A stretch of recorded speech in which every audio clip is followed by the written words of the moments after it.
welcome to this deep dive. Oh, yeah. You ever feel like you're just kind of stuck, like you're going through the motions? Oh, yeah. Well, we're going to shift gears with this one. We're hitting the road with David Key in his book Joyride. Okay. Now, it's not just about cruising down the Florida Keys. Right. It's about personal transformation. It's about using these 3 principles as a guide. And what's interesting is that Key uses the setting, like this restored Mustang, the open road, the Keys, as a metaphor. Okay. He's really creating a metaphor for shedding, like, those fears and those beliefs that keep us stuck. Yeah. He calls it losing the self. Okay, before we even get into the 3 principles themselves, Key shares this story, this anecdote that really stood out to me. It was about a ketchup mishap in a diner bathroom. Yes, the ketchup incident. It's more than just a funny story, though. Right. Key uses this to illustrate a really profound point about perception. So imagine this. Key walks out of a bathroom covered in ketchup. Oh, no. The bottle lid was loose. And a fellow diner is convinced that he's bleeding profusely. Oh my gosh. It's hilarious, but it makes you think. Yes, it does. You think about how our minds jump to these conclusions. Yeah. And it's all based on, like, our fears. Yeah. And Key argues that this same process happens in so many situations. Exactly. And it leads to unnecessary stress and suffering. So before even diving into the specifics of the 3 principles, he's already kind of planting this seed. Our perception of reality might not be as accurate as we think. Okay, so let's get into these 3 principles. Mind, consciousness, and thought.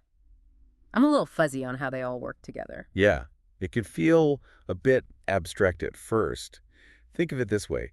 Mind is like the universal source of energy, Okay. the creative force behind everything. Mm-hmm. It's always there, just like gravity, Oh, okay. even when we don't consciously think about it. So it's not something we can control or manipulate. Right. Key describes it as this innate wisdom that we all possess. You know, that feeling when you finally learn to ride a bike? Mm-hmm. You can get all the instructions, but at some point something clicks and you just get it. Yeah. That's mind at work, that deeper intelligence guiding you. I love that. And this connects to things like intuition, those gut feelings that seem to come from nowhere. Precisely. It's like we have this internal compass, Yeah. but we get so caught up in our own thinking that we forget to listen to it. So that's mind. Yeah. What about consciousness? How does that fit into this whole thing? Imagine consciousness as the canvas upon which life unfolds. Okay. It's our awareness, Mm-hmm. our ability to experience the world. But here's the catch. Our thoughts can color that canvas. They influence how we perceive and react to everything. Wow. He uses the example of road rage. 2 people have like a minor fender bender. Well, yeah. The anger, that doesn't come from the event itself. It comes from their thoughts about it. So it's not the events themselves, but our interpretation of them that shapes our experience. Exactly. Wow. And this brings us to the 3rd principle, thought. Yeah. Key describes thought as the artist, the one who chooses what to paint on the canvas of consciousness. He uses a pretty striking example. Imagine thinking about someone you really dislike. Ugh, I don't even want to go there. You feel that surge of anger or frustration, Oh, totally. and this highlights a crucial point. Key isn't suggesting we can control every single thought that pops into our heads. Okay. That would be impossible. Yeah. Instead, he argues we can create a space between a thought and our reaction to it. It's like hitting the pause button before we let a thought take over, dictate our emotions. Mm-hmm. This is starting to make sense now. And this understanding can be applied to so many areas of our lives. Key is also a hypnotherapist and a coach. Right. So he's constantly connecting these principles to real-world challenges. Yeah. He even takes on some of those deeply ingrained societal beliefs, like the idea that a good marriage takes work. Yes.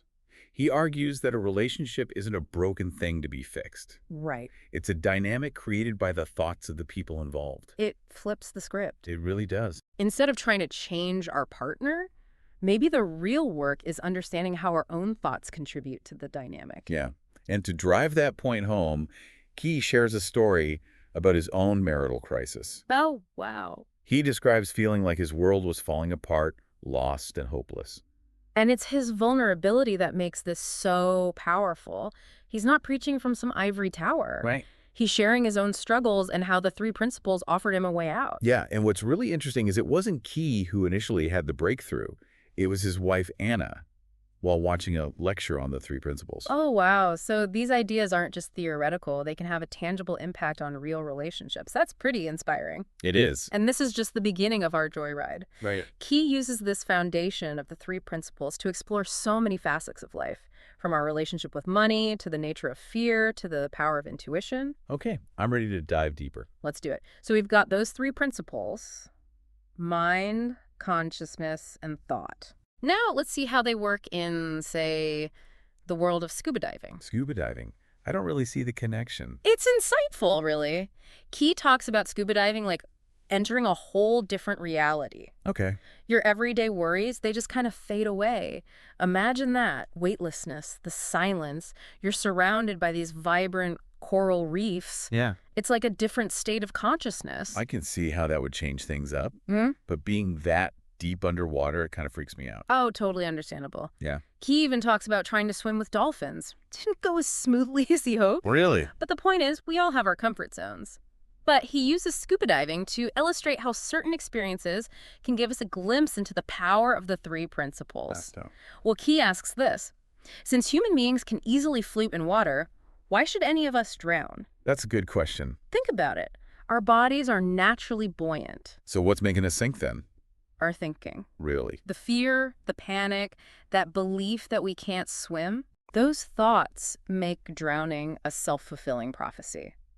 It's a pretty extreme example of how our thoughts really do shape our experience, even something like floating. So are we saying that if you really believed you could float, you would?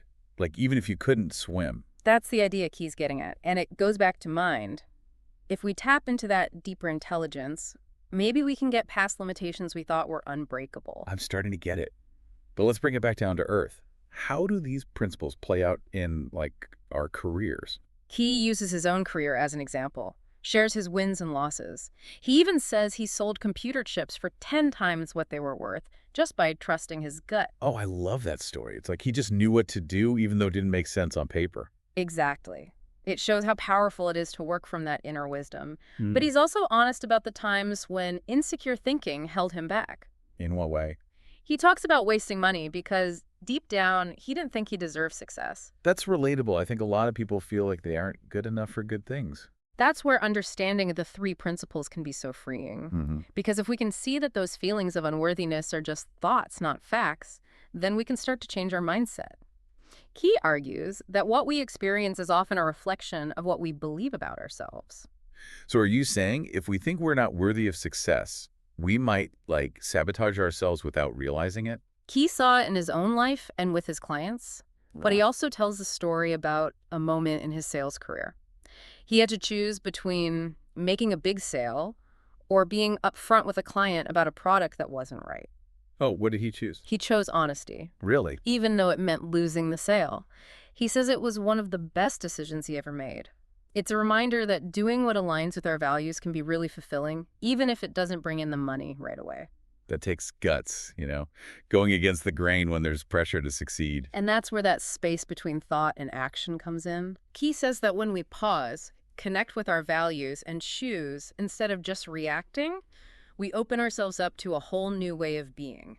So we've seen the three principles in our careers, but Key also dives into these deep questions about reality itself. Yeah, he challenges the idea that our emotions are just automatic responses to things that happen. Take a paper cut. Okay. The physical feeling, it doesn't hurt until you think about it. Oh, that's interesting. So Wow. you're saying pain is more mental than physical. Key says that thought plays a huge role in how we experience pain, physical and emotional pain. He talks about mothers lifting cars off their kids in moments of stress. Wow. It shows the power of our minds to push past what we think our bodies can do. It makes you wonder, how much of what we experience is because of what we believe is possible.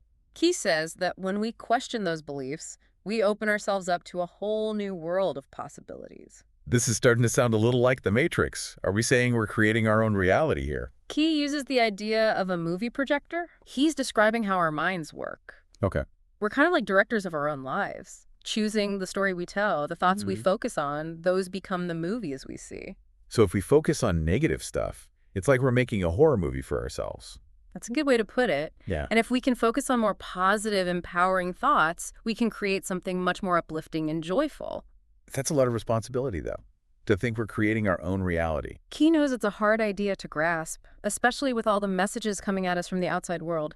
Think about advertising. Yeah.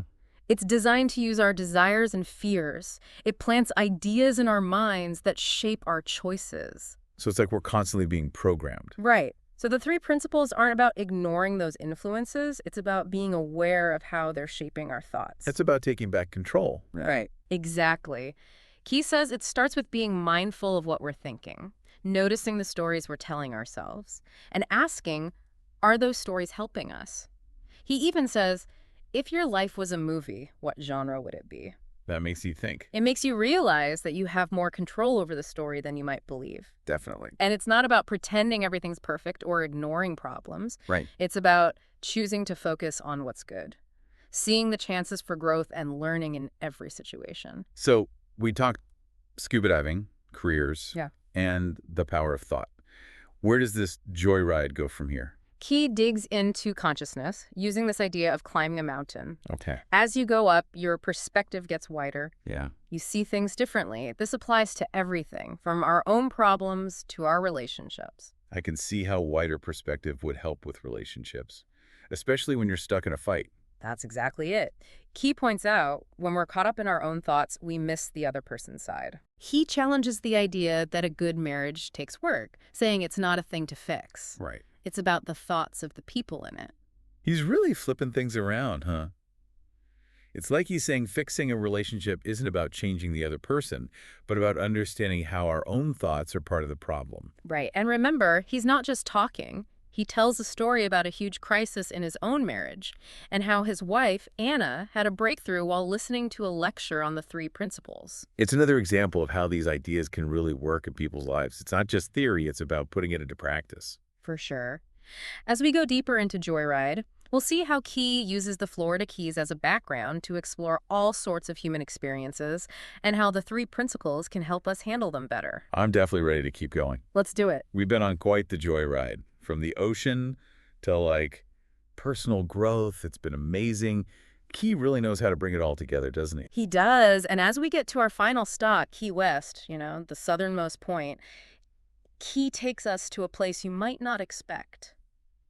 Enlightenment. Enlightenment. I always thought that was for, monks up in the mountains. Yeah. What's that got to do with a road trip in the Keys?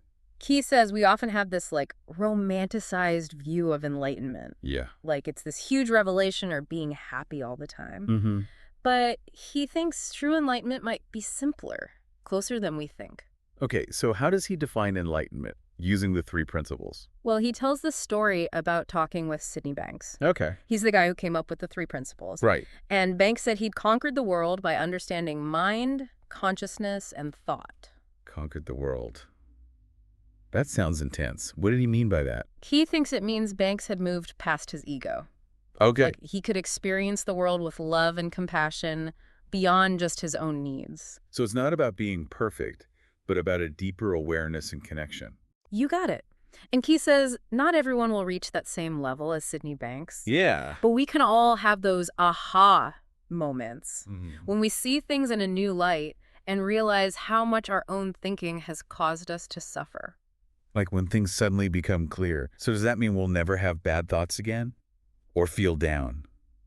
Key says it's not about being perfect or never having problems. It's about how we choose to deal with them. Right. It's about knowing that our thoughts and feelings, they're not facts, they come and go. And we don't have to believe everything we think, right? Right. We can let those thoughts and feelings pass without letting them control us. That's a game changer. It's like taking back our power from those thoughts that make us stressed. And Key says it's a journey. He shares this sad story about a young man who ended his life. Oh, wow. Even though Key tried to help. It's a reminder that even with these insights, we can't always stop someone from hurting. I bet that was really tough for Key. Yeah. It shows that even the best ideas have limits. It does. And it shows that we have to take responsibility for ourselves. We have to do the work, explore these principles, apply them to our lives. No one else can. It's like he's giving us the map, but we have to choose to walk the path. Exactly. And he wants us to embrace that journey. It might not be easy, but it's worth it. He uses this great analogy, a baseball field. Oh, okay. He says we're already home. Okay. We're already perfect just as we are. It's our thinking that makes us feel separate and like we're struggling. That's beautiful. It's so simple, but so true. We're all standing on home base, right where we should be. And it's only when we get caught up in the game, trying to score, comparing ourselves, that we forget that. It makes you think, what if we just let go of that need to prove ourselves? What if we just accepted that we're already whole? Key says that's the path to real freedom. Mm-hmm. Letting go of control and trusting that universal intelligence, that mind that's always guiding us, supporting us, and loving us no matter what. It's beautiful. It is. And even though Key takes us to Key West, the end of the road, he makes it clear this isn't the end of the journey. He wants us to keep exploring. Right. Exactly. Keep asking questions, keep challenging what we think we know about ourselves and the world. And he reminds us that even small acts of kindness can have a huge impact. So like that story about the boy throwing starfish back into the ocean. He couldn't save them all, but he helped that one. It shows that what we do, even the little things, can make a difference. As we live by these principles, as we become more aware and caring in our thoughts and actions, we help make the world a better place. So as we finish this deep dive into Joyride, here's something to think about. If our thoughts create our reality, what kind of reality are you creating? What's your story? And are you ready to let go of the old stories that aren't helping you anymore and start a new one? A story full of joy, freedom, and endless possibilities. Thanks for joining us on this journey. Thanks for listening. Did you enjoy what you heard? Want to buy this book? Please use the link in the description to support the channel.